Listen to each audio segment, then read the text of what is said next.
Mi esposa Vicky, tenemos 33 años sirviendo al Señor y ella va a dar un saludo, y el pastor Tony y su esposa Martita, que nos apoyan ahí en la obra en Guadalajara. Buenas tardes. Estamos aquí y muy contentos disfrutando de la presencia del Señor, gozándonos de las cosas grandes y maravillosas que Dios hace, ¿verdad? En cada una de las personas que ministran ahí la mano y el poder de Dios. Y bueno, pues estoy feliz de estar aquí y de ver la mano de Dios moviéndose en cada uno de ustedes, en cada uno de los pastores y ministros. Oro al Señor que cumpla sus propósitos en cada uno de ustedes y que el depósito de Dios sea abundante, certero y eficaz para que ustedes puedan cumplir la obra a lo cual el Señor los ha encomendado. Que Dios les bendiga, les amo mucho. Dios les bendiga. Estamos muy contentos. Hemos recibido mucho amor, mucho cariño de ustedes, y asimismo recibanlo de nuestra parte. Muchas gracias. Gracias al Señor que nos permite estar aquí con ustedes. Vemos lo que Dios está haciendo en este país y en los corazones de los hombres y de las mujeres, y queremos ser parte de ello.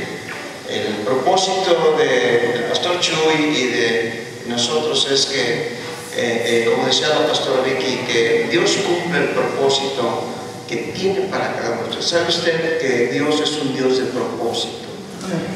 No es un Dios que no tiene propósitos y que nos ha dejado solos al garete por el mar de la vida. Dios es un Dios de propósitos y Él quiere cumplir el propósito en usted y en mí. Lo interesante aquí es que usted y yo aprendamos a conocer el propósito que Dios tiene. ¿Y cómo lo vamos a hacer si no escudriñamos la palabra? De modo es de que yo deseo con todo mi corazón que usted preste atención a la palabra de Dios, de modo de que pueda hacerse una realidad y pueda cobrar vida en su vida, para que usted pueda lograr ese propósito que Dios tiene para usted. Y un día, no muy lejano, usted puede decir: aquellos mexicanitos tenían razón, Dios quiere algo conmigo, y que la gloria de Dios se deje ver a lo largo y ancho de este país, y que muchas gentes vengan al conocimiento magnífico de Cristo que nosotros tenemos. Amén. Que Dios nos bendiga. Amén.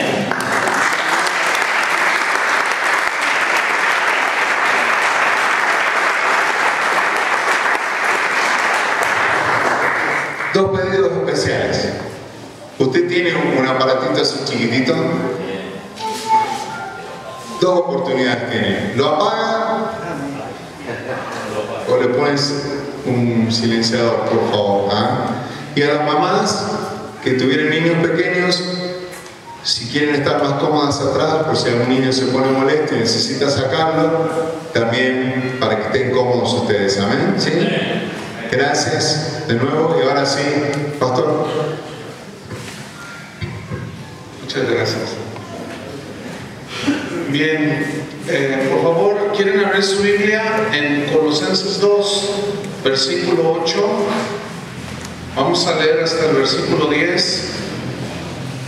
Y siguiendo un poco la línea de lo que compartimos en la mañana, para los que estuvieron en la mañana, lo que voy a compartir va a tener un poco más de sentido por la hilación. Sin embargo, yo creo que todos vamos a poder recibir algo de parte de Dios. Yo le he titulado a este tema: necesitamos a Cristo, no filosofías. Así le vamos a poner a nuestro tema de esta tarde. Colosenses 2:8. Vaya conmigo, por favor, usted me sigue ahí, y dice así. Es una exhortación de Pablo, y dice: mirad que nadie os engañe por medio de filosofías y huecas sutilezas, según las tradiciones de los hombres, conforme a los rudimentos del mundo y no según Cristo, porque en Él, en Cristo, habita corporalmente toda la plenitud de la deidad, y vosotros estáis completos en Él, que es la cabeza de todo principado y potestad. Según el libro de Historia de la Filosofía, de una editorial que se llama Mundo, dice que la filosofía nace cuando el hombre intenta entender el mundo que le rodea mediante su simple razonamiento, dejando a un lado la creencia de un ser supremo.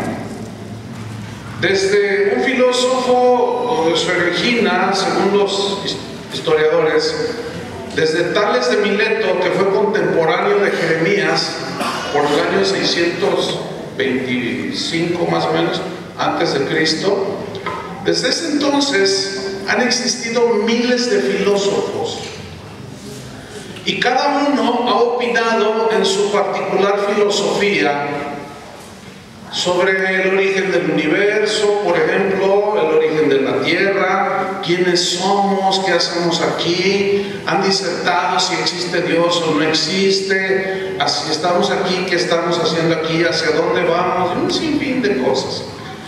Son preguntas honestas que el ser humano tiene. El problema con esto es que tratar de dar respuestas a esas interrogantes que el ser humano tiene con pensamientos filosóficos que provienen de mentes brillantes humanamente, pero en realidad corrompidas por el pecado, porque todo ser es pecador y destituido de la gloria de Dios, según Pablo a los Romanos. La palabra filosofía viene de dos raíces. Una es fileo, que es amar, y sofía significa sabiduría. Entonces filosofía es amar la sabiduría, y un filósofo es el que ama las palabras sabias. Sin embargo, la Biblia, y aquí es donde ya nos compete a nosotros como cristianos, porque la exhortación de Pablo es que no nos dejemos engañar por filosofías humanas, huecas sutilezas de los hombres. Entonces la Biblia nos asegura que el hombre no descubre la verdad de Dios mediante las filosofías, porque todas las filosofías nacen en las mentes de los seres humanos caídos. Hay dos sistemas filosóficos que quiero mencionar ahora, nacidos hace siglos, antes de Cristo inclusive. Uno es el empirismo. Este sistema de filosofía considera la experiencia personal como el criterio o la norma para alcanzar el conocimiento de las cosas, y aún, según ellos, para alcanzar conocimiento de Dios por medio de la experiencia. Este sistema filosófico del empirismo considera la experiencia repetida como la verdad. El empirismo niega, por otro lado, las verdades absolutas, porque entran en un relativismo. Pues yo no lo sentí, yo sí, para mí lo que yo sentí es verdad, dice. Entonces el empirismo asegura que toda verdad debe ser puesta a prueba, y a partir de la experiencia que se tenga puede ser modificada o corregida, etc. Déjenme ponerle unos ejemplos de empirismo religioso, que es lo que ha infiltrado a la iglesia cristiana. Por ejemplo, la Biblia enseña sobre la sangre de Cristo que el único digamos, aplicación que la Biblia le da a la sangre de Cristo es para perdonar nuestros pecados. Ahorita no tengo tiempo para dar todo el estudio, ¿no? Pero no hay otra aplicación más. Es decir, yo no puedo estar frente de un endemoniado y decir, la sangre de Cristo te reprenda. Eso no es bíblico. Sin embargo, fíjense, como esa filosofía ha entrado a la iglesia, dice, no, pero yo cuando le dije, la sangre de Cristo te reprenda, el endemoniado cayó. Entonces ellos dicen que es verdad lo que están haciendo por la experiencia que están teniendo, no por lo que dice la Biblia. No sé si me estoy explicando. Entonces ellos ya entran en ese empirismo religioso. Hay otros, una vez yo estaba en una reunión donde está el predicador y traía una botellita de agua así como esta y no sé qué, y de pronto la lanzó a todos los que estaban ahí, les tiró agua. Entonces a los que les cayó el agua, y entre ellos a mí, bueno, algunos se cayeron al suelo porque les cayó el agua. Yo nomás me la limpié así. El asunto es, después alguien le cuestionó al que hizo eso, dijo, ¿por qué hiciste eso? Porque sentí del Espíritu, dijo. Y como el agua es símbolo del Espíritu Santo, los quise rociar del Espíritu Santo.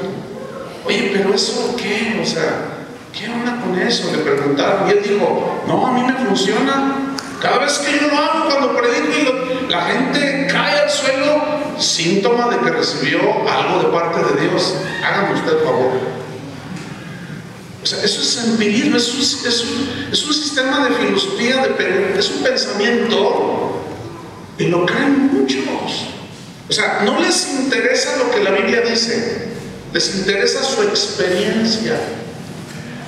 Y a medida que dicen, no, pues es que a mí me sirvió, es que me funcionó, entonces es verdad. Esa es la definición de este sistema filosófico. Por eso Pablo dice, no se dejen engañar por filosofías y huecas sutilezas, porque la palabra de Dios no está basada en sistemas filosóficos humanos, sino en la aseveración de que la palabra de Dios es perfecta, que no se equivoca, que no tiene error y que nos basta la palabra de Dios. Lo mismo puede suceder con el aceite, pactar con Dios por una cantidad. Yo le doy 100 pesos a Dios y que Él sane a mi hijo de cáncer. Es una aberración, es una herejía, es comprar las bendiciones de Dios. Y algunos dicen, pero a mí me funcionó, yo le puse 10,000 pesos y Él me sanó. Entonces ahí ya ellos están hablando de su experiencia. O sea, no les interesa lo que dice la Biblia, sino lo que ellos experimentan. Ese es un error. Hay otro sistema filosófico que es el racionalismo. El racionalismo pues es otra corriente filosófica que apareció mucho más adelante, por ahí en el siglo XVII, por un filósofo llamado René Descartes. Era una filosofía ciertamente contraria al empirismo, porque el racionalismo es el sistema de pensamiento que enfatiza el papel de la razón. O sea, todo es racional. A ver, todo lo racionan, ¿sí? Ellos enfatizan el papel de la razón en la adquisición del conocimiento. Entonces el racionalismo lleva a muchos al escepticismo, o sea, es el otro lado, ¿entienden? La palabra de Dios rechaza estas dos filosofías. Vayan conmigo a 1 Corintios 2:9.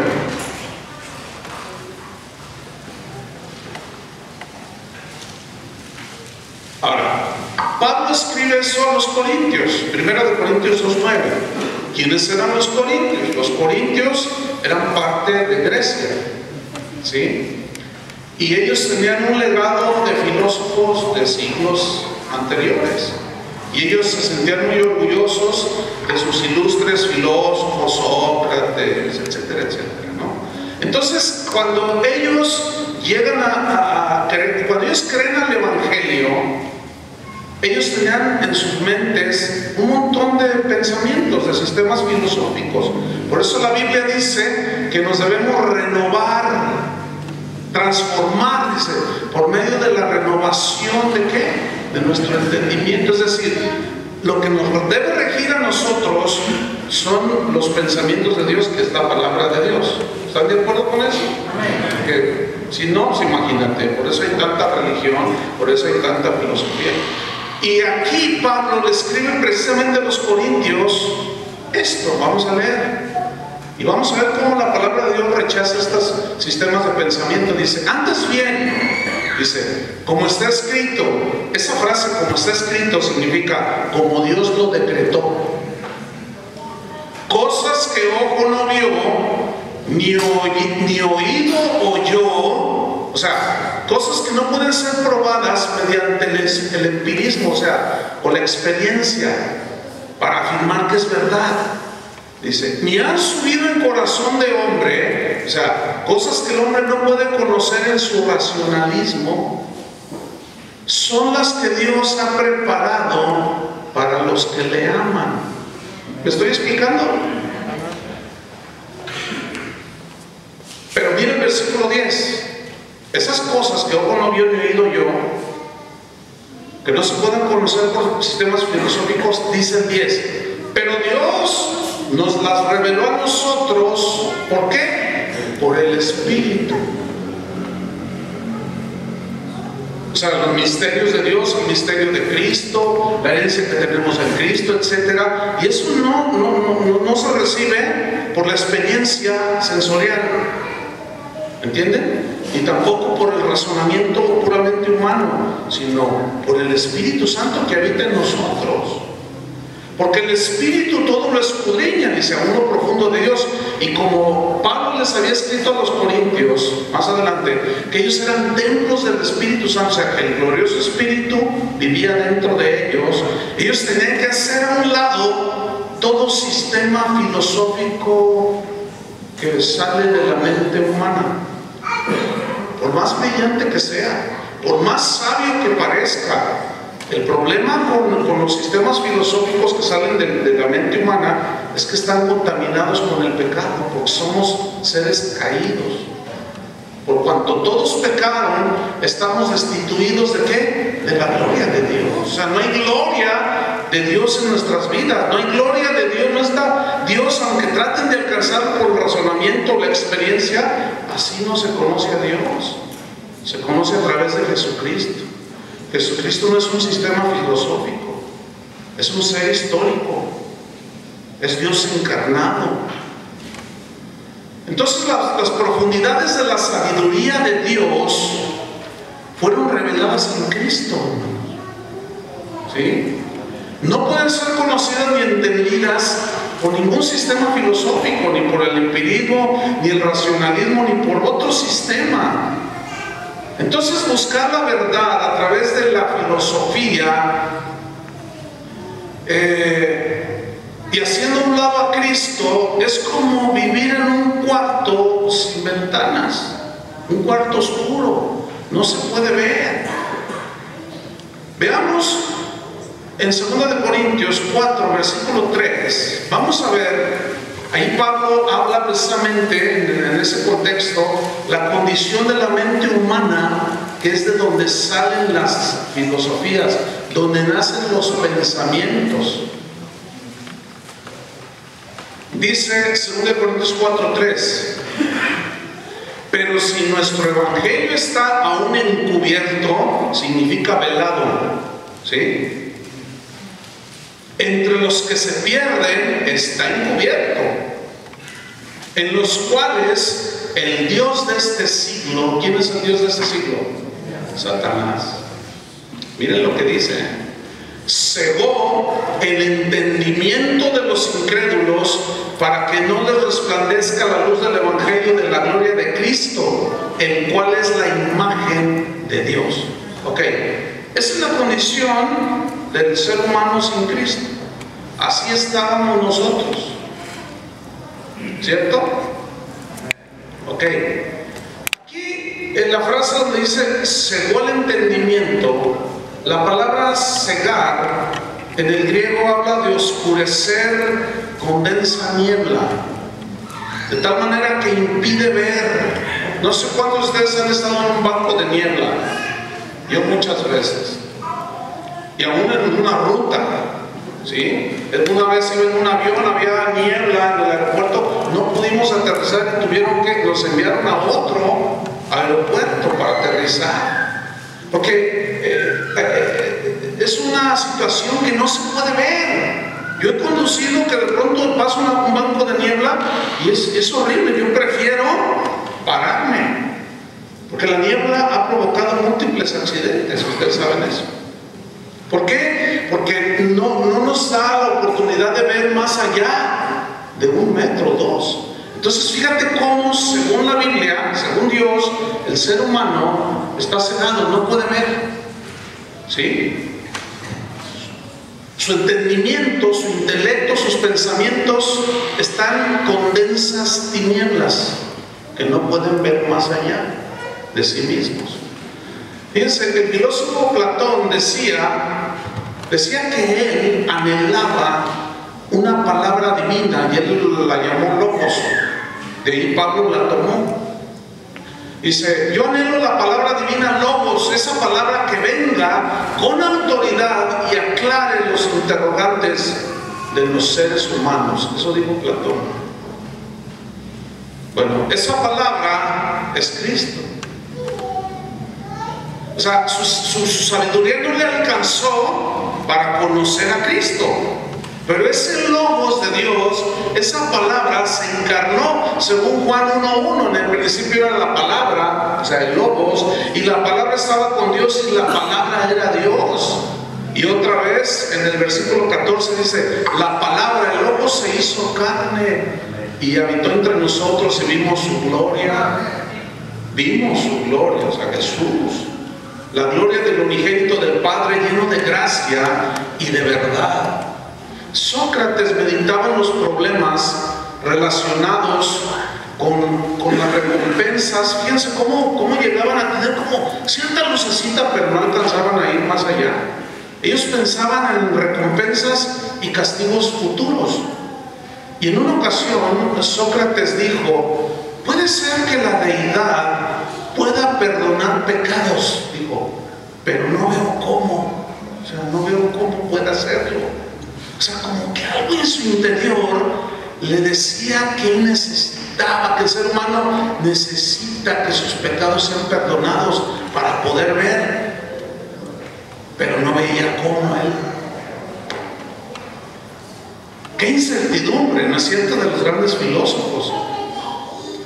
Otros más que han surgido a través de los siglos, como por ejemplo David Hume, un filósofo inglés del empirismo en el siglo XVII, él terminó sus días diciendo lo siguiente: estoy aterrado, dijo, y confundido en esta desdichada soledad en la cual he terminado con mi filosofía. Ya nomás.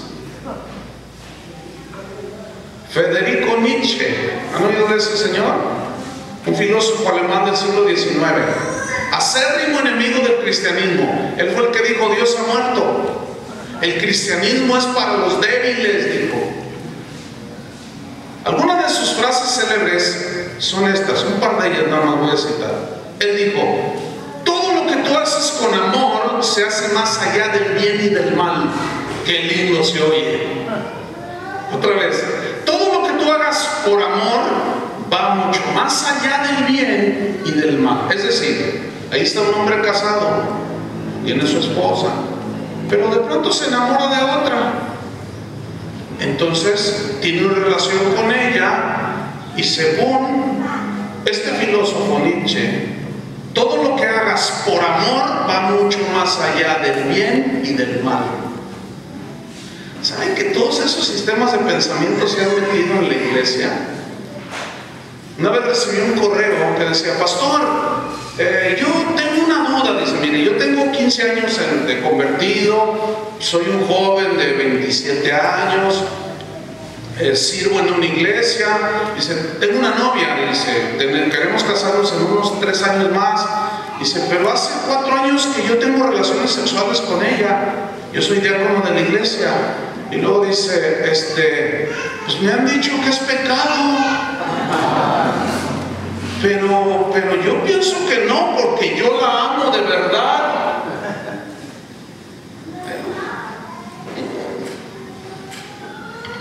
Yo la amo, dijo. Y lo que importa es el amor, dijo. No importa un papelito, no importa que yo me pare ahí en el altar de la iglesia. Yo la amo a ella y Dios conoce mi corazón. No, suena bien, pero eso no es lo que dice la Biblia. La Biblia dice que eso es fornicación.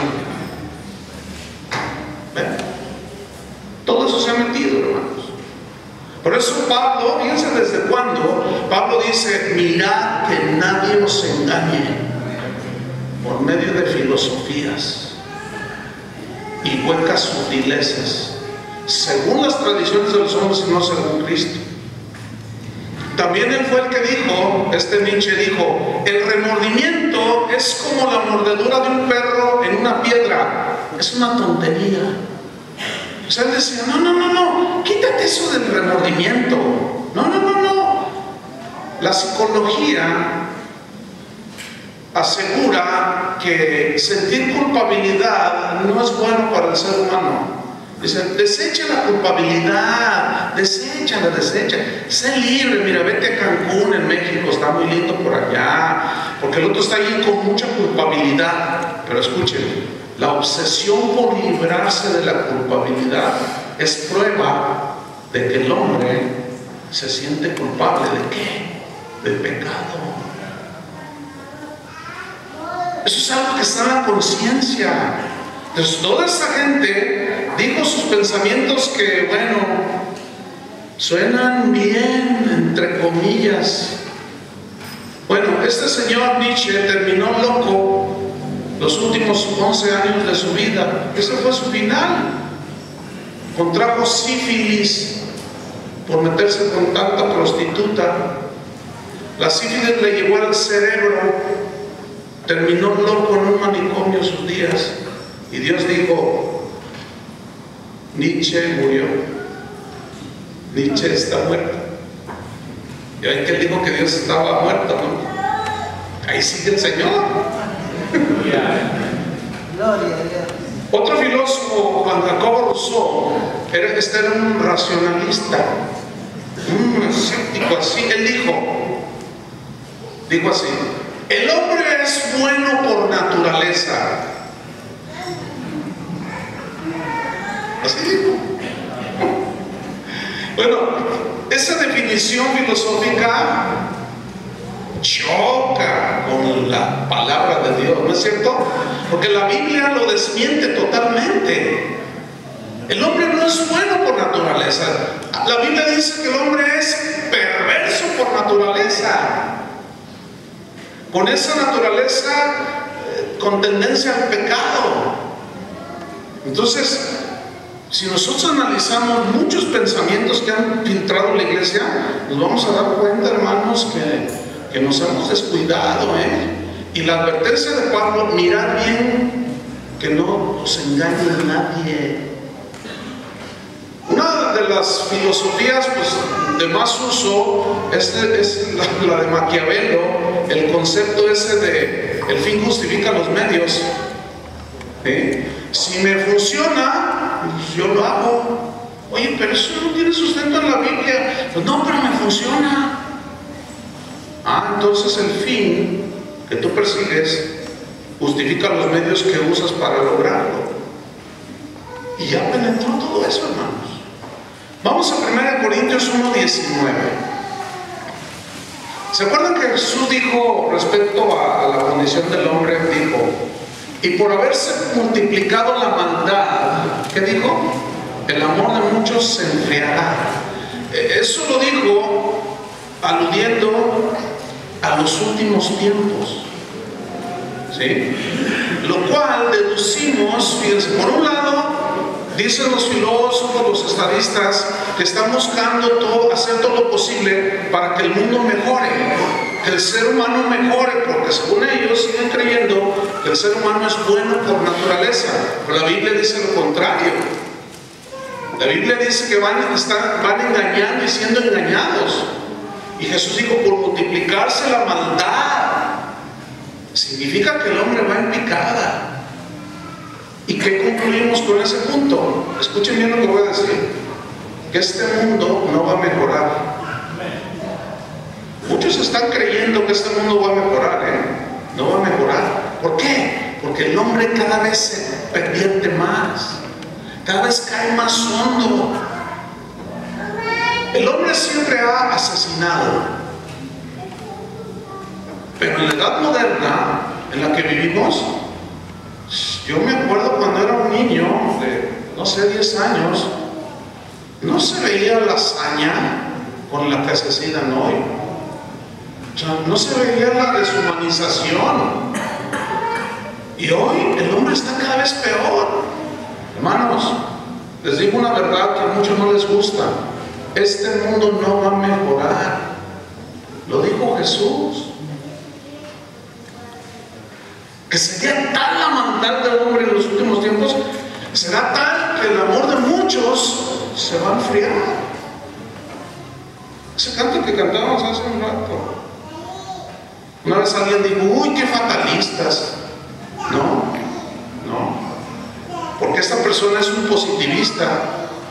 Y yo por fe declaro que todo va a estar bien, dicen. No solo no va a mejorar, hermanos, va a empeorar.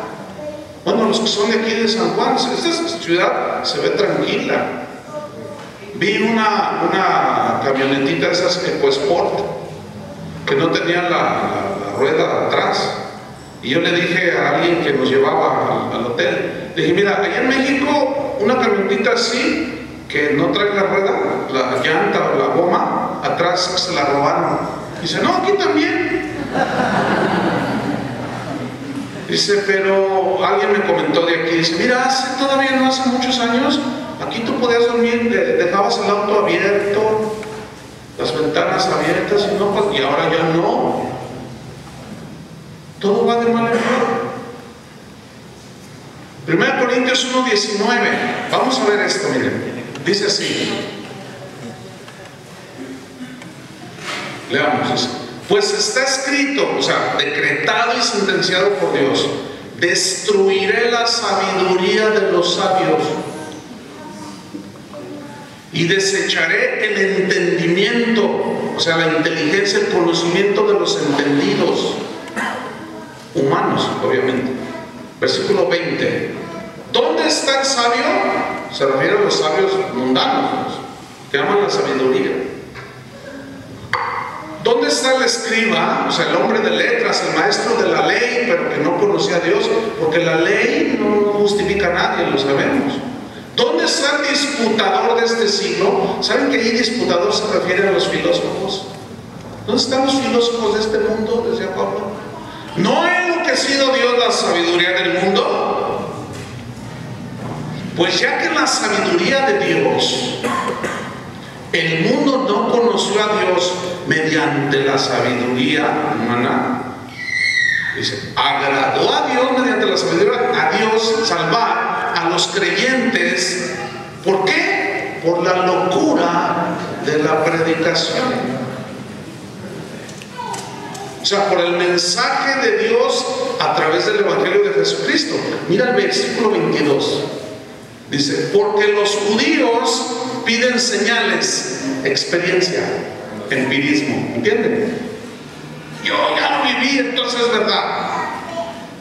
Los judíos piden señales, empirismo. Y los griegos buscan sabiduría, racionalismo. Pero nosotros, dice, predicamos a Cristo crucificado. Para los judíos ciertamente tropezadero, y para los gentiles locura, mas para los llamados, así judíos como griegos, Cristo, poder de Dios y sabiduría de Dios. Porque lo insensato de Dios es más sabio que los hombres, y lo débil de Dios es más fuerte que los hombres.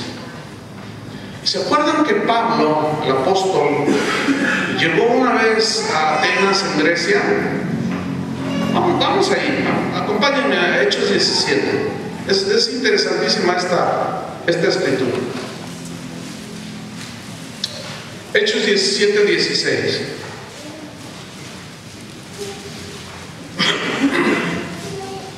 Dice así: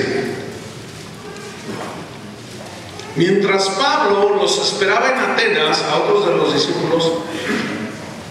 Ahora, ¿qué era Atenas en ese tiempo? La cuna de la sabiduría, de las filosofías humanas. Entonces allí dice que estaba Pablo en Atenas, su espíritu se enardecía viendo la ciudad entregada a la idolatría. Primer asunto, primer punto aquí. La sabiduría del hombre, por más brillante que sea, no es capaz de entender la idolatría, que es una aberración.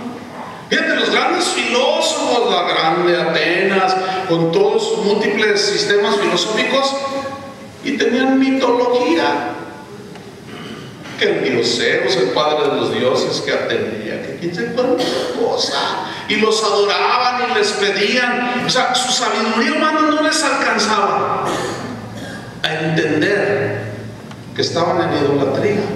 Entonces Pablo, la cuna de la filosofía, su espíritu se enardecía, dice, viendo la ciudad entregada a la idolatría. Versículo 17. Así que discutía en la sinagoga con los judíos piadosos y en la plaza cada día con los que concurrían. O sea, se iba a la plaza. Y una de las prácticas de aquel tiempo es que los filósofos iban a las plazas y disertaban, y la gente se les preguntaba, y la gente les gustaba escuchar. Entonces dice el versículo 18 que Pablo fue a la plaza, iba cada día a hablarles a los que estaban allí, concurrieron a la plaza, y dice el 18, sígame ahí. Y algunos de los filósofos, de los epicúreos, y algunos seguidores de Epicuro, este filósofo existió en el siglo III antes de Cristo. Su filosofía de Epicuro consistía en la búsqueda del placer como el fin supremo de la vida. O sea, vivimos para el placer, ¿sí? Él fue el que dijo, comamos y bebamos que mañana moriremos, y que Pablo lo rescató ese dicho de Epicuro en 1 Corintios 15 cuando habló de la resurrección. Si Cristo no resucitó, para nuestra fe, ¿qué estamos haciendo aquí? Comamos y bebamos que mañana moriremos. O sea, vivamos, démosle rienda suelta al placer, a la carne. La vida es una, hay que vivirla. ¿Sabes que el evangelio falso de la prosperidad está impregnadísimo de esa filosofía? El placer por el placer, del disfrute de las cosas materiales de este mundo. Increíble, ¿no? Pero ahí está.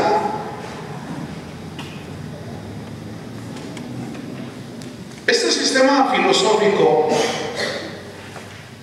mostraba, pues, y leyendo un poco la historia, los epicúreos eran materialistas. Ellos negaban la existencia de la supervivencia del alma o del más allá. Claro, decían, ahorita lo que tú hagas, que al cabo, haz lo que quieras, lo que esté a tu mano hacer, vive la vida, que al cabo no hay nada después de la muerte. Ellos decían que el alma humana estaba constituida por átomos que se separaban cuando alguien moría. Así el alma, decían ellos, se desintegra. Quién sabe dónde lo sacarían, pero así decían ellos. Sus doctrinas metafísicas y sus ideales estaban muy lejos del espíritu del evangelio, lejísimos de la enseñanza del evangelio, de la doctrina de Jesucristo. Y obviamente les chocaba el mensaje de Pablo, ¿sí? Que enfatizaba el arrepentimiento, la resurrección y el juicio venidero. No les gustó. Sucede exactamente lo mismo. Hoy muchos cristianos viven como si Cristo no fuera a venir. Hoy muchos cristianos viven tan en la búsqueda de las cosas materiales que se olvidan de lo eterno, que es lo espiritual. Estamos permeados por todos lados, hermanos. Y pocos están discerniendo. Es responsabilidad de nosotros los pastores revisar a la luz de la palabra cualquier pensamiento que se levante, y doctrina que se levante, y pasarlo por el crisol de la palabra de Dios. Volvamos a Hechos 17-18. Entonces llegan algunos filósofos de los epicúreos y de los estoicos, dice. ¿Quiénes eran los estoicos? Bueno, ellos eran seguidores de un tal Zenón del siglo III, también antes de Cristo. Y bueno, estos eran panteístas. La idea filosófica central de los estoicos era que el hombre fuera sabio. Ellos, que el hombre viviera conforme a la naturaleza, decían ellos. Es decir, ellos eran muy, digamos, eran el otro lado del libertinaje, de los epicúreos. Ellos dominaban sus pasiones, se controlaban. Ellos decían, no, no es bueno que yo me emborrache. Bueno, eso está bien, ¿no? Humanamente está bien, porque eso trae mucha desgracia. Bueno, pero también soportaban ellos el sufrimiento. Ellos se mantenían serenos. ¿Ha oído la frase esa de aguantó con estoico y heroico corazón? De ahí viene. O sea, pero era una filosofía, y ellos aseguraban que al soportar todo eso, pues ellos ganaban algo para el futuro. Esta filosofía producía idolatría, o sea, idólatras altivos y orgullosos. ¿Por qué? Porque el que lograba, escuchen bien, el que lograba dominarse y controlarse, la gente lo admiraba y decía, no, wow, yo quiero ser como él. Entonces eso les provocaba soberbia. La Biblia dice que somos salvos por medio de la fe. ¿Están de acuerdo con eso? La Biblia dice que no por obras, para que nadie ¿qué? Para que nadie se enaltezca y diga, este logro yo lo hice. ¿Saben que eso está muy metido en el cristianismo de hoy también? El G12, como yo dije en la mañana, yo no conozco a nadie aquí. Pues tengo esa libertad de hablar. No puedo disculparme porque, a decir, disculpen si los ofendo. No, porque no es mi intención, pero el mismo Evangelio saca la luz, hermanos. Miren, los testigos de Jehová, su motivación es, ellos tú los ves acérrimos evangelizadores, yo no, porque su sistema filosófico religioso les enseña que ellos ganan la salvación por medio de las obras. Lo mismo el católico, lo mismo el mormón. Pues saben que hay un montón de cristianos que creen que porque hacen buenas obras alcanzarán favores de Dios. Y Pablo dice, no, a ver, cuando ustedes creyeron el Evangelio, ustedes recibieron, ¿cómo dice en Gálatas? Recibieron el Espíritu por oír con fe o por hacer las obras de la ley. ¿Cuál es la respuesta bíblica? Pues por oír por fe. Entonces, ¿cómo ahora quieren volverse a las obras para ganarse el favor de Dios? Bueno, hoy estamos infiltrados de todas estas filosofías, maquilladas con otras cositas, pero ahí están. Hoy le dicen a la gente, fíjate, una vez una chica aquí en Argentina, esto fue en Rosario, hace algunos años, se me acercó esa chica y me dijo, llorando, al final de una enseñanza, que había un evento de jóvenes, y me dijo, pastor, el cristianismo y Cristo no es para mí, soy un fracaso, llorando. Una linda chica, unos 17 años, 18, no sé. Yo le dije, a ver, pero ¿por qué? ¿Por qué dices eso? Es que soy un fracaso, yo no nací para ser hija de Dios, yo no puedo seguir el cristianismo. Entonces, a mí, yo le dije, a ver, pero ¿por qué dices eso? Dice, es que mi pastor, dice, fue un evento de guerra espiritual, de intercesión, de guerra, de estar orando. Entonces, pues, oramos por él y se fue 4 días, quién sabe dónde. Cuando regresó, el domingo, dice, el primer domingo que regresó nos dijo, hermanos, ya tengo la fórmula para que Dios nos bendiga. Entonces todos quieren la fórmula. Dicen, Dios me mostró por qué no nos ha bendecido. Dice, porque no oramos lo suficiente. Suena bien. ¿Verdad que suena bien? Suena piadoso. Así es que Dios me reveló que mañana empezamos, todos nos vamos a levantar a las 4 de la mañana.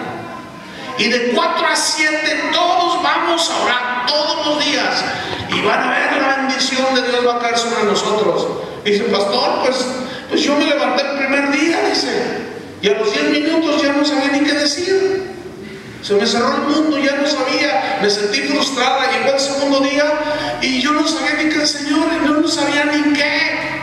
Entonces yo le dije, a ver, ¿cuánto tiempo tienes de cristiana? ¿Ya naciste de nuevo? Dice, sí. ¿Cuánto tiempo tienes? 3 meses, me dijo. 3 meses. Ok. A lo mejor un pastor sí puede levantarse a las 4 de la mañana. Pero fue un ejercitarse de años, ¿sí o no? Entonces, ¿cómo se le pone una carga semejante a las ovejas para que de un día a otro hagan semejantes actividades? El problema está que se les hace creer que solo así Dios nos bendice. Ese es un error, hermanos. Es más, las oraciones más profundas registradas en la Biblia eran muy cortas. ¿Cuántas horas oramos? Debemos de orar. La Biblia no dice. Algunos dicen, Jesús dijo cuando menos 1 hora. Pues cuando menos 1 hora. Pero no lo estableció como algo. Tienen que por lo menos. No dijo eso. Dice, no habéis velado conmigo ni siquiera 1 hora. No está estableciendo una doctrina, hermanos. Pablo decía, orad sin cesar. Cuando yo estaba recién convertido, fue un predicador a la iglesia donde yo estaba y me impactó su vida, su mensaje. Entonces yo le dije, nos dio una clase allí a los estudiantes y yo le dije, ¿le puedo hacer una pregunta? Es que siempre va a decir, sí, ¿cómo no? Entonces yo le dije, hermano, ¿cuántas horas ora usted? Y él me dice, mira, si te digo no me vas a creer. Le digo, no, pues dígame de todas maneras, ¿no? Dice, mira, yo oro 24 horas al día. Dice, ahora no me creíste. Le digo, no, pero ¿cómo? Dice, mira, Pablo dijo, orad sin cesar, orando en todo tiempo. Él estableció 1, 2, 3, 4 horas. Él habló de una actitud de oración constante. Claro que incluye la oración en donde tú te inclinas, te pones ahí en tu rincón, en tu lugar secreto, qué sé yo. Pero hermanos, va mucho más allá. Entonces miren, todo esto se va filtrando y a fin de cuentas dañan la salud espiritual de las ovejas, haciéndoles creer que por orar más o por hacer esto, por hacer aquello, es que ganamos el favor de Dios. Ese es un error gravísimo. Los milagros, decía Pablo, las obras poderosas que el Señor hizo en ustedes, ¿por qué las vivieron? ¿Por el oír con fe, por el creer o por hacer las obras de la ley? La respuesta era por oír con fe. Está muy permeada la iglesia, hermanos, de todos de sistemas filosóficos. Entonces, los que logran llenar las expectativas de que a veces nosotros los pastores ponemos como orar o dar más que otros, eso produce a fin de cuentas orgullo espiritual. Entonces vemos un montón de gente soberbia. Otros se ensoberbecen porque Dios los usa. No, ya ni digamos que eventualmente pongan las manos sobre un enfermo y se sane, porque tengo el don. Bueno, sí, ¿y? No, pues es que a mí Dios me usa. Y empiezan, nosotros no tenemos nada. Todo nos ha sido dado por gracia, ¿sí o no? Y empieza el orgullo espiritual. Se vuelven a reproducir los estoicos y los epicúreos. Ahí está, bien metido. Bueno, la porción de la parte que estamos estudiando está en Colosenses, ¿no? Colosenses, que estamos leyendo los textos al principio. Ok. La ciudad de Colosas, en ese tiempo, tenía muchos filósofos allí filosofando. Filosofaban su sabiduría humana. Entonces, el peligro para la iglesia en Colosas estaba acechando.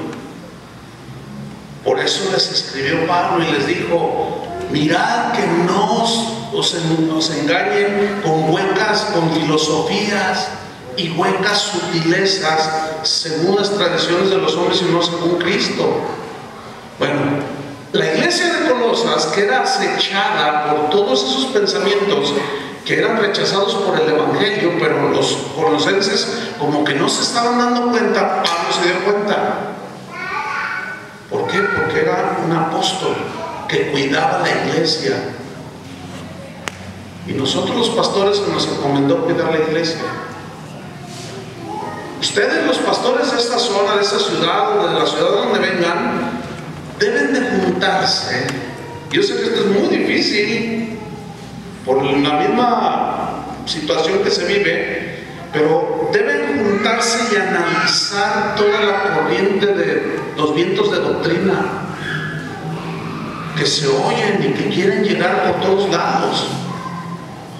En la ciudad donde yo vengo, es una ciudad grande, hay muchas iglesias.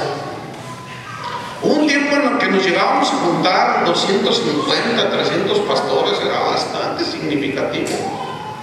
Pero no faltaban los estoicos, ¿me entienden?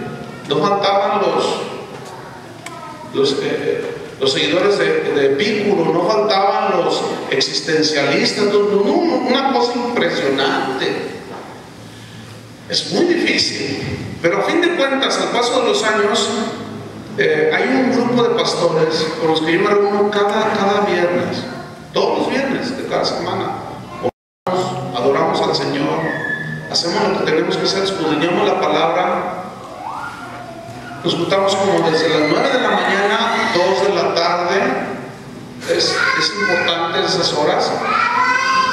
Pero, por ejemplo, ahorita estamos estudiando la epístola a los Romanos.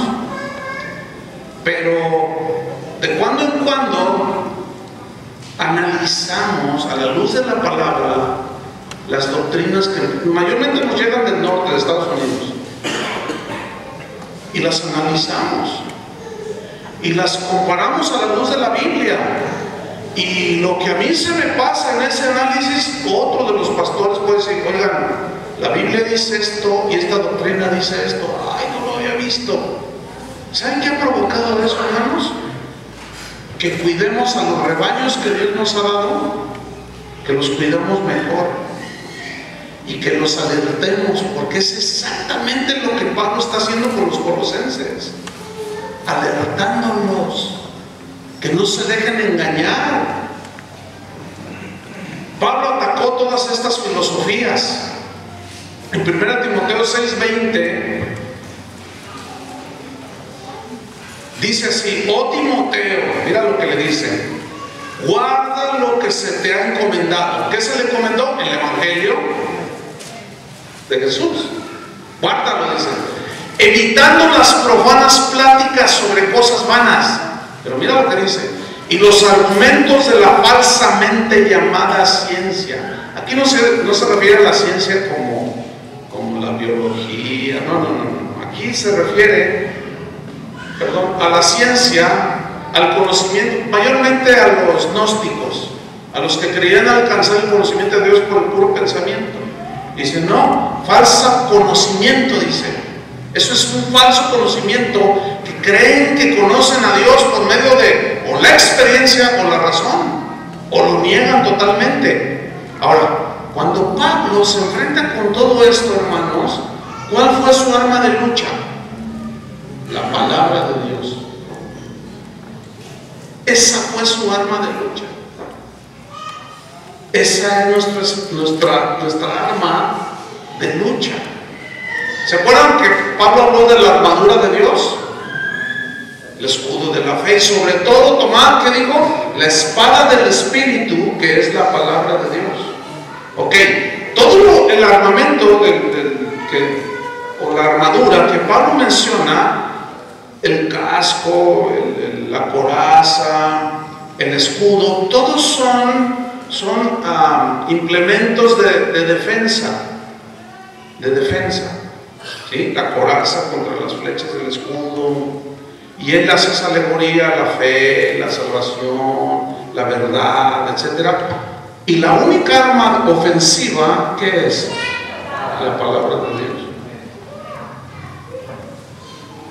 sea, con lo demás se cubre, pero luego dice, y sobre todo, la palabra del Espíritu, la espada del Espíritu, que es la palabra de Dios. Lo que yo estoy haciendo en este momento es precisamente eso, ¿entienden? Usar la palabra de Dios como un arma ofensiva. ¿Cómo? Sacando a la luz los engaños de las filosofías que nos han penetrado. Eso era lo que Pablo hacía, eso era lo que Pablo usaba, la palabra. Mira, rápidamente vamos a 2 de Corintios 10. 2 de Corintios 10. ¿Iban prisa para salir? Yo menos, Yo vivo 10,000 kilómetros y no tengo prisa. 2 de Corintios 10, versículo 5. Mira lo que dice Pablo aquí, Esta fue su arma de lucha. Dice, derribando, ¿qué? Argumentos. ¿Qué es un argumento? Es una idea, un pensamiento, filosofía, pensamiento. Derribando argumentos, dice, y toda altivez que se levanta contra el conocimiento de Dios, y llevando cautivo todo pensamiento a la obediencia a Cristo. Aquí el verbo derribar significa demoler con violencia, y la espada del Espíritu es violenta. La palabra del Espíritu, la espada del Espíritu es violenta, porque ¿agrede qué? A todos los estoicos, los epicúreos, los existencialistas, los libertinos, los agrede. Tú predicas el Evangelio y estás usando la espada del Espíritu, y por eso hay una guerra, por eso hay una lucha. ¿Me están entendiendo? Entonces, derribando, demoliendo con violencia argumentos, razonamientos, pensamientos, ideas. Por eso Pablo dijo, mirad que nadie os engañe. Aquí la palabra engañar en el griego significa llevar un botín, capturar como presa. O sea, Pablo está diciendo, no se dejen capturar como presas. Eso es lo que está diciendo. El verdadero ministro de Dios, que ama verdaderamente a la iglesia de Cristo, se duele en su corazón de ver cómo los falsos apóstoles, los lobos rapaces, se están tragando al rebaño, lo están haciendo pedazos. El verdadero ministro de Dios se duele en su corazón de ver cómo caen como botín, capturados por esos falsos maestros con sus falsas enseñanzas. Pablo estaba muy preocupado, no solamente por los colosenses, también por los efesios y también por los corintios. Dice, sobre mí se agolpa, dice, y la preocupación por todas las iglesias.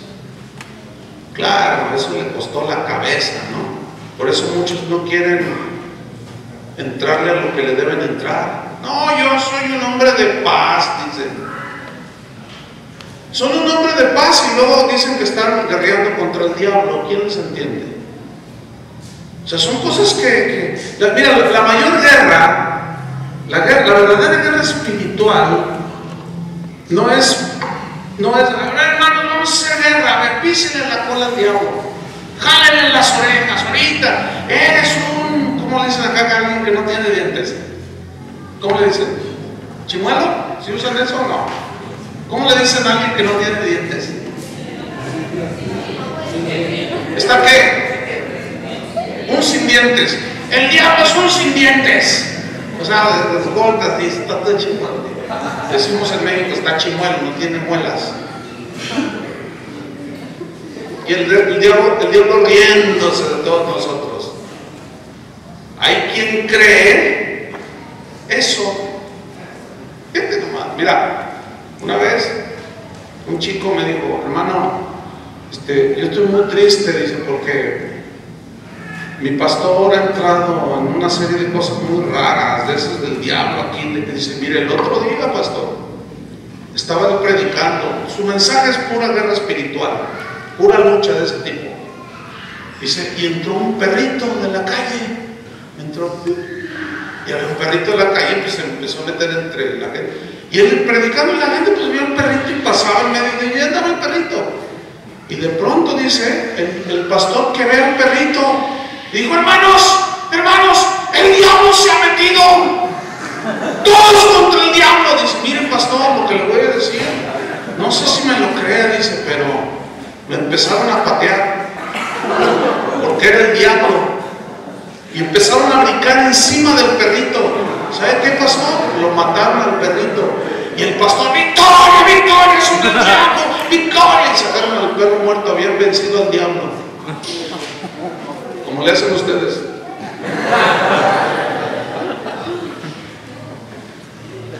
No sé qué quiera decir, pero me imagino. Así como diciendo, qué falta de cerebro, o algo así, ¿no? Así como, qué tontería. Bueno, eso es común en muchas iglesias hoy, hermanos. Esa es su guerrita espiritual. Pero ¿saben que la guerra es de ideas y de pensamientos? Esto yo lo enseñé amplio allá en Buenos Aires. Lo desarrollé. Toda división en el Edén. ¿Qué le dijo Satanás a Eva? Con que Dios te ha dicho que sí, no te mueres, no moriréis, seréis como Dios. ¿Qué es eso? Esa es una idea, ese es un pensamiento. A Jesús, cuando fue tentado por Satanás, ¿qué le dijo? Si eres hijo de Dios, y que estas piedras se conviertan en pan. Todo esto te doy si postrado me adorares. Puro argumento, puro pensamiento, puras ideas. Esa es la verdadera guerra espiritual, hermano.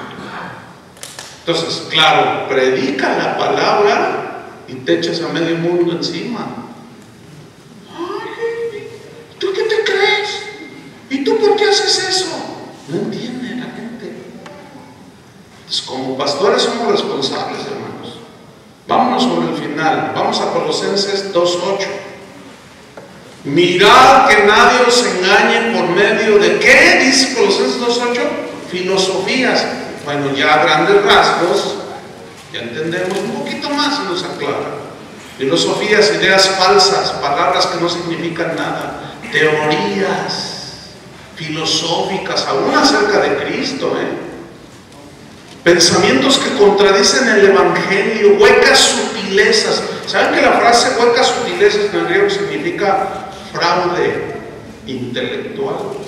O sea, del intelecto, una idea. Toda teoría filosófica acerca de Cristo que no, o todo pensamiento acerca de Cristo que no tiene sustento en la Biblia es un fraude, es una mentira. ¿Cuántas ideas hay de Jesucristo? ¿Se acuerdan cuando Jesús le dijo a los discípulos, a ver, vengan para acá? Y se acercan. ¿Quién dice la gente que soy yo? ¿Se acuerdan? Entonces los discípulos, no, pues dicen que eres Elías. Otros dicen que eres uno de los profetas. Otros dicen que eres Juan el Bautista. Otros dicen que eres... Fíjense, cada uno decía su veredicto de quién era Jesús. Pero escuchen, Cristo Jesús le dijo a sus discípulos, ¿y ustedes quién dicen que soy yo? ¿Qué significa eso? Que Jesús está interesado en que sus verdaderos discípulos lo conozcan. Mira, cuando yo veo a los predicadores que dicen Dios es amor, es verdad, ¿no? ¿Están de acuerdo? Que Dios es amor. Y Él no castiga a nadie, Él te recibe como eres. Él, mira, Él es todo amor, te tiende los brazos del perdón y te dice, y eso es verdad. Pero le hacen creer a la gente que no importa cómo vivan, lo que hagan, Dios es amor. Oiga, pastor, fíjese que robé 100,000 pesos ahí en mi trabajo. Ay, Dios es amor, hijo. ¿No te pasa algo? ¿No te pasa nada? ¿No te pasa nada? Dios al que ama, ¿qué? Y azota al que recibe por hijo. Entonces, ese es un concepto de Jesús errado. Cuando les digo a los corintios, vienen otros hablando de otro Jesús y de otro evangelio y ustedes lo reciben. Otro Jesús. Yo les pregunto, ¿cuál Jesús conoces? ¿Cuál Jesús predicas? ¿El de la Biblia o el de Hollywood? Hoy presentan a Jesús, la gente tiene una imagen de Jesús, nada que ver con lo que dice la Biblia. Una vez alguien me dijo, Jesús nunca se enojó, Jesús nunca ofendió a nadie. Le dije, nunca has leído, Jesús nunca habló así, tan tajante. Le dije, ¿cuál Biblia estás leyendo? ¿Estás leyendo la Biblia o lees el libro del Mormón? Ay, pastor, no me agreda. No, en la que estás agrediendo eres tú. A Jesús estás diciendo que él nunca se enojó, nunca dijo nada directo. ¿Nunca has leído Juan 4? Cuando llega aquella mujer y que dame el agua y que te doy, y que si tú tomas esta agua, Señor, dame de esa agua. ¿Quieres de esta agua? Sí. Ok, ahí trae a tu marido. No tengo. ¿No? 5 has tenido. A ver, ¿quién de ustedes se anima a decirle eso a alguien? A una señora que entre así. Pues Jesús lo hizo, y no solo él. Él hablaba la verdad. Claro, le costó la vida, ¿no? Le costó el rechazo.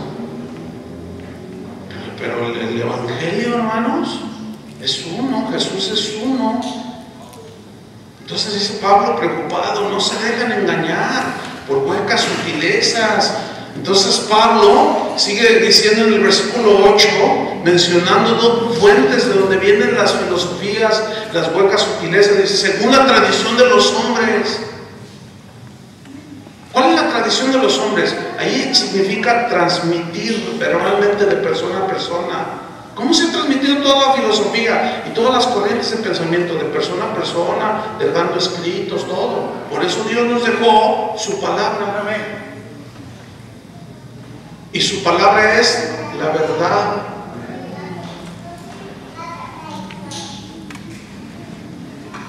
Tradiciones. ¿Habrá tradiciones en la iglesia evangélica? ¿Se acuerdan que Jesús le recriminó a los fariseos? ¿Qué le recriminó? Ustedes hacen más caso a sus tradiciones. Han invalidado la palabra de mi Padre por vuestras tradiciones.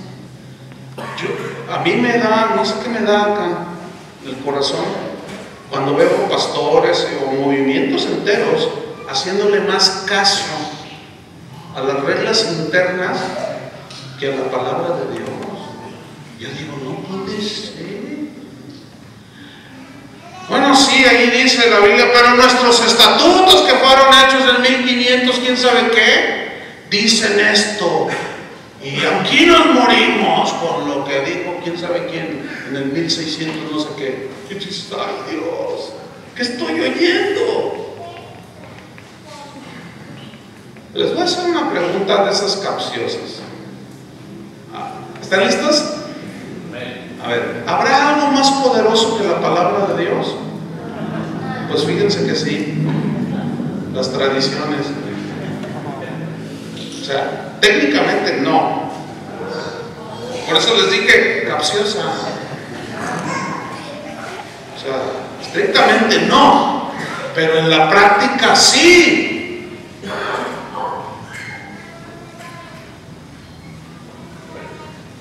Invalidan la palabra de mi Padre por vuestra tradición. ¿Tenían más autoridad las tradiciones que la misma palabra de Dios? Oh, hermanos, algo tiene que pasar.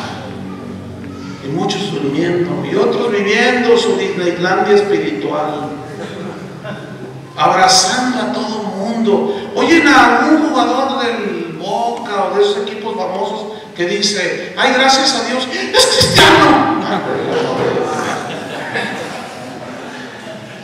Yo me acuerdo haber oído decir a algunos que Maradona era cristiano. ¿Algo oyeron de eso? No, ya se convirtió. ¿En qué? No, hermano, no hay que ser tan inocentes. No hay que ser tan inocentes. Por eso tenemos la palabra de Dios. ¿Cuántos le dan gracias por la palabra? Y Pedro dice que es como un faro allá a la distancia, ¿no? Y hacéis bien en atender esa luz.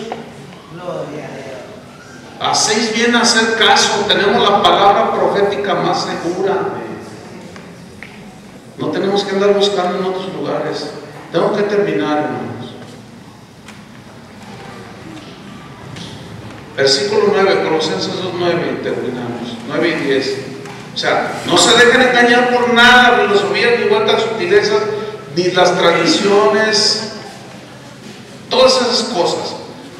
Y no según Cristo, dice, porque en Él, versículo 9, porque en Él, o sea, en Cristo, habita corporalmente toda la plenitud de la deidad. Mira, este es uno de los versículos más contundentes sobre la divinidad de Jesús. Indiscutible. Este es uno de los textos más contundentes sobre la suficiencia de Cristo para el cristiano.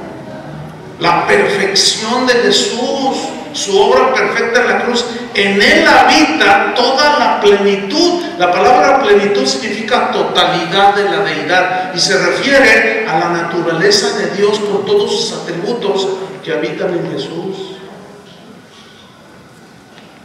Y versículo 10, mira lo que dice: y vosotros estáis ¿qué? Completos en Él. ¿Qué significa? Que no nos falta nada en cuanto a nuestra salvación, que cualquier cosa que necesitemos, su palabra nos lo dice, y nosotros no necesitamos absolutamente nada extrabíblico. Tenemos la salvación completa, no necesita ninguna añadidura. Tenemos comunión completa con Él, estamos espiritualmente completos. No necesitamos filosofías, no necesitamos psicología, mucho menos huecas sutilezas de pensamientos fraudulentos. No, muchísimo menos necesitamos tradiciones estériles. Estamos completos en Cristo y su palabra nos debe bastar. Amén. Vamos a orar. Señor, te damos gracias porque de manera soberana, Señor, tú preparaste este día. Yo en lo personal, Señor, tú lo sabes, mi mente no estaba en este plan, y tal vez en la mayoría de mis hermanos que están aquí, pero tú eres soberano, Señor. Sin duda, tú preparaste este día para que fuésemos advertidos por tu palabra, Señor, por ti mismo, por tu Espíritu. Algo estás hablando al liderazgo en esta ciudad, Señor. Sin duda está un porcentaje pequeño de la gran mayoría, pero no importa. Tú transformaste el mundo con 12. Te quedaron 11 porque uno te traicionó, Señor. Pero llenaron todo Jerusalén con tu doctrina, Señor, con tu palabra. Se convirtieron en sacerdotes, gente del palacio de César.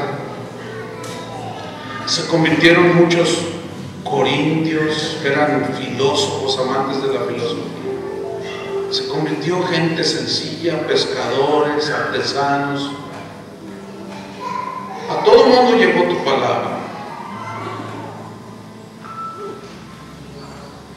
Pero junto con eso también surgió lo que contradecía tu palabra, Señor, que son pensamientos, filosofías, cuántas cosas. Por eso quedó escrito que tuviéramos cuidado. El hombre sigue inventando filosofías, pero tu misma palabra dice: el cielo y la tierra pasarán, pero tu palabra no pasará. Tu palabra es estable, no pierde poder ni aumenta, ese siempre ha sido. Tu mensaje es certero, confiable, puro, limpio. Señor, nos basta Jesús. Su sacrificio fue completo, su palabra es perfecta. Por eso tu misma palabra hace una seria advertencia. Cualquiera que quitare o añadiere, sobre él está la maldición de Dios. Señor, ayúdanos, Señor. Sobre todo los que somos responsables de tu grey, ayúdanos, Señor. Las ovejas, ellas necesitan cuidados, guía, protección, que hagamos cerco alrededor de ellos. Pero si nosotros, tus pastores, estamos distraídos, buscando la comodidad, buscando el bienestar, por eso los lobos han penetrado, han infiltrado la iglesia. Señor, perdónanos, ayúdanos. Yo quiero hacer algo, hermano. Me gustaría orar por los pastores, por los que están liderando. Se ponen de pie los que son pastores o que de alguna manera están liderando, están enseñando. Les voy a pedir otro favor. Vengan aquí adelante, por favor.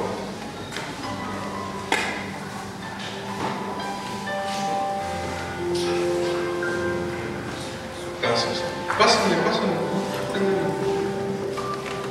No se inhiban. A menos que estén diciendo, bueno, yo mejor me hago a un lado, pues si pueden quedarse. Si hay pastores aquí o gente que está liderando, vengan a quedar.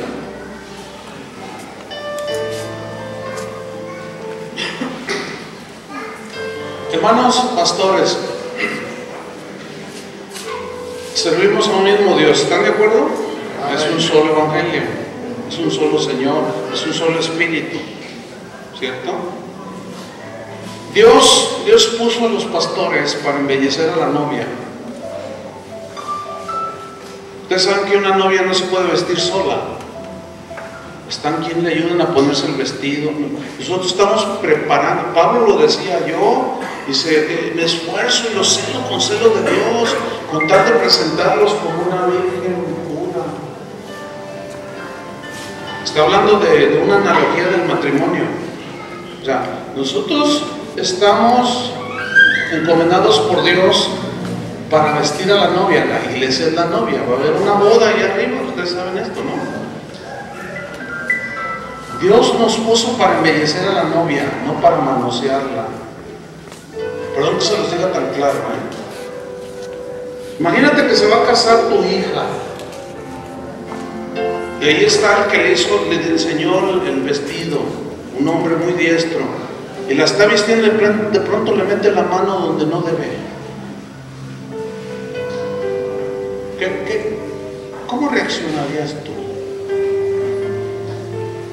Claro, eres un hombre de Dios y dices, no, pues yo, no, pero si te indignarías, ¿no? Y cuando menos le dirías un par de cosas. Oiga, ¿usted qué le pasa, no? Pero sí te indignaría. ¿Por qué le metes? No, imagínense el esposo con el que se va a casar. Miren, cuando nosotros maltratamos a la novia de Cristo o la manoseamos, entiéndase, manipularla. No sabemos en la que nos metemos, se enojan porque es su novia y con eso se va a casar con la iglesia. ¿Qué no dice eso la Biblia? El espíritu y la novia dicen, ven, y nosotros somos los pastores que Dios nos ha elegido. Es un privilegio que no todos tienen, Debemos tener mucho temor de Dios, de veras, hermano. Yo entiendo que cuando Dios me lleva a un lugar, yo no tenía planeado esto, es en serio, Dios lo sabe, pero también entiendo otra cosa, ¿no? Que Dios es soberano. Y si me mandó de 10,000 kilómetros para compartir la palabra, yo no sé hacer otra cosa. Yo no sé entretener a la gente. Me sé un montón de chistes buenos, sanos, y les pude haber contado 25 y todos serán, ay, qué lindo el hermano, qué simpático. A mí no me interesa eso.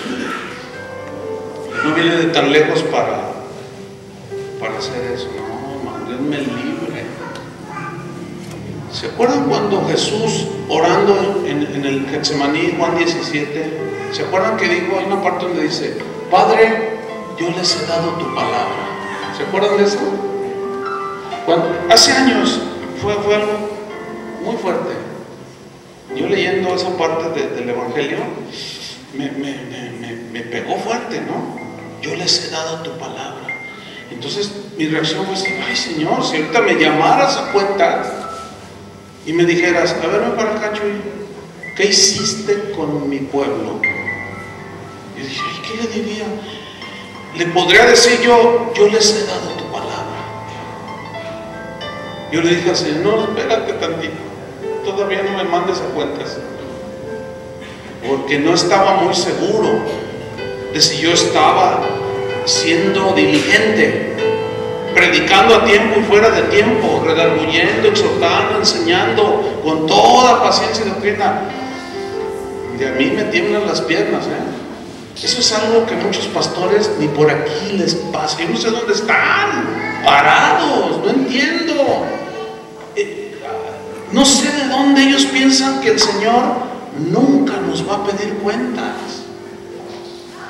Pedro lo dice, cuando aparezca el príncipe de los pastores.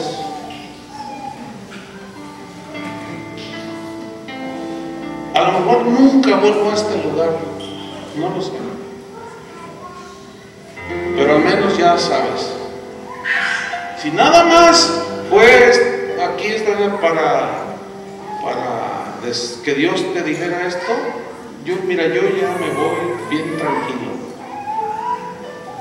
Pero ahí tienen una encomienda.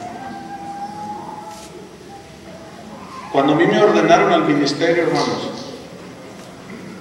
los hombres que impusieron sus manos sobre mí eran 3. Uno era el hermano Pablo Hunter, que fue así mi tutor toda la vida. Él fue uno. Después estaba un hermano, Fermín García. Son hombres de acá, ya andan llegando a los 100 años de edad. Los 3 viven, otro es un poco más joven, pero es un sobrino de William Booth. No sé si saben quién es William Booth. Es el fundador del Ejército de Salvación, un inglés. Bueno, él es descendiente de él, era nieto. Hombres de Dios. Y cuando impusieron sus manos sobre mí, uno de ellos me dijo, háganme cuenta que me estaba casando, como cuando me casé con mi esposa. ¿Te comprometes delante de Dios a tratarla bien en las buenas y en las malas? ¿Te comprometes delante de Dios? Yo a todo dije que sí. En las buenas y en las malas, y a tu esposa. Y yo, sí. Y gracias a Dios también ella dijo que sí. Y ese compromiso nos ha durado 33 años. Pero cuando a mí me ordenaron al ministerio, nunca se me olvida. Yo estaba muy joven. Y hagan de cuenta que me estaba casando. Digo, ¿te comprometes a guardar la palabra de Dios?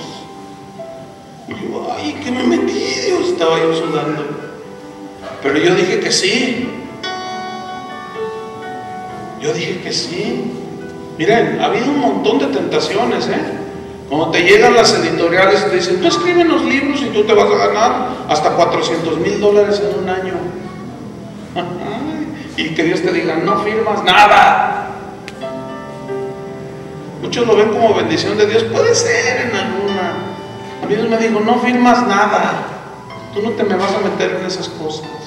Bueno, así trató Dios conmigo. ¿Por qué? Porque eso ha desviado a tantos buenos que iniciaron. Hoy andan hablando cada herejía, cada aberración, cada tontería, que es una pena. Yo he llorado muchas veces, les soy sincero. Me ha dolido mucho y a veces en las noches, de pronto, en el sueño, vienen a mi mente y yo despierto. Porque muchos de esos famosos de hoy yo los conozco, eran mis amigos, ya no somos amigos. ¿Por qué? Porque ya no se podía. Cada quien agarró su camino. Yo seguí el que consideré a la luz de la Biblia como el correcto, el angosto. Sí, me quedé sin muchos amigos, muchas cosas, pero ¿saben algo? el camino ancho anda un montón por ahí y es bien fácil caminarlo, pero el camino angosto no. Esa es de negación, hermanos. Esa es otra cosa.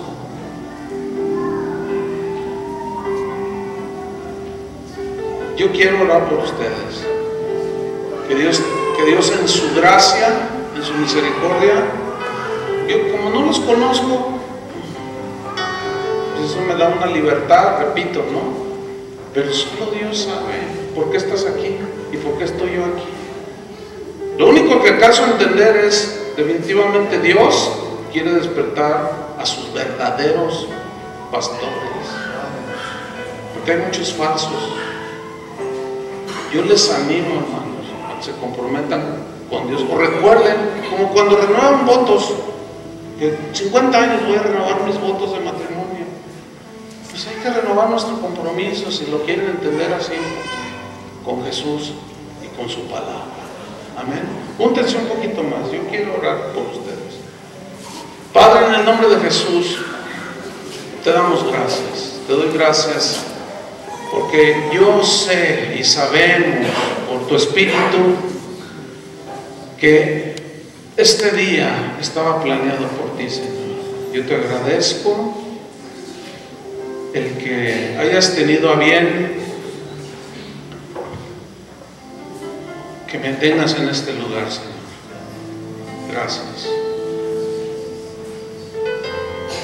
Y también quiero pedirte por cada pastor aquí presente. Señor, tú nos conoces a cada uno.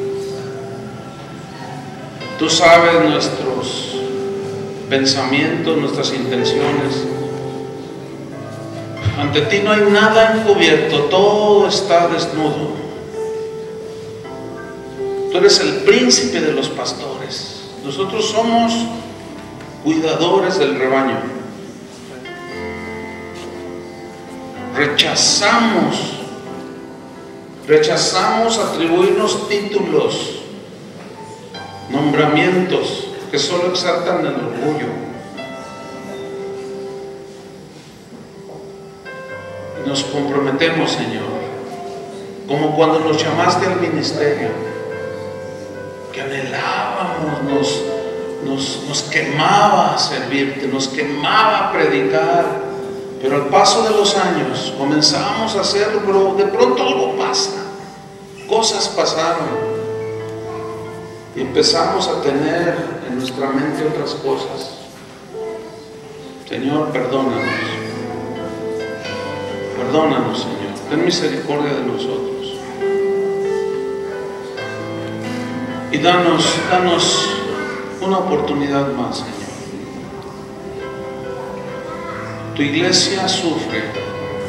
En muchos lugares son como ovejas que no tienen pastor, porque nos hemos distraído.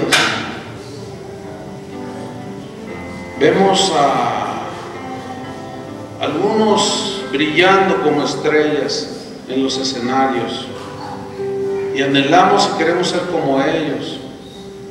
Pero si los vemos a la luz de la palabra, algunos, no todos, por supuesto, algunos, y los vemos a la luz de la palabra, nos damos cuenta que no están predicando tu evangelio, no están enseñando la doctrina que es conforme a la piedad,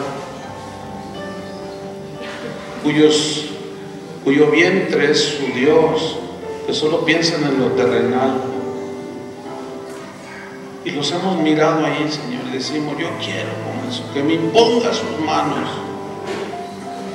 Señor, despierta el espíritu de Zorobabel, como un Esdras, como un Nehemías, y llévanos adelante, Señor, para poder decir como Pablo dijo un día: he terminado la carrera, he acabado con gozo, ahora me espera la corona de justicia, he guardado la fe. Señor, renovamos el compromiso y retomamos ese compromiso de predicar el evangelio, de velar por tu pueblo, Señor. Les voy a pedir que pongan sus manos en el hombro uno con otro. A la congregación les voy a pedir que se ponga de pie, por favor. Extiendan sus manos hacia acá, una señal de bendecir a los pastores.